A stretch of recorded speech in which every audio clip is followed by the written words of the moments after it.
નમસ્કાર, આપ જોઈ રહ્યા છો નેશન પ્લસ ન્યૂઝ. હું છું આપની સાથે હેતલ ભગત.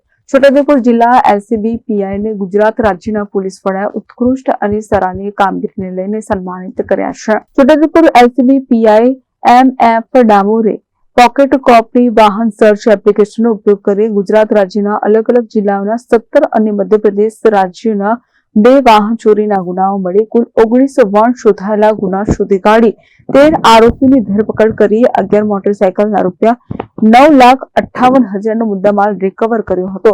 આધુનિક તકનીકનો ઉપયોગથી ગુના શોધવાની ઉત્કૃષ્ટ કામગીરી માટે e cop award LCB PI MF. ડામોરને એનાયત ગુજરાત રાજ્યના પોલીસ વડા વિકાસ સહાયે કર્યો હતો.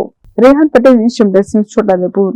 સમાચારોના સતત અપડેટ મેળવવા માટે અમારી નેશન પ્લસ ન્યૂઝની યુટ્યુબ ચેનલને સબસ્ક્રાઇબ કરો, બેલ આઇકન દબાવો અને જોડાયેલા રહો ફેસબુક, ઇન્સ્ટાગ્રામ અને ટ્વિટર પર.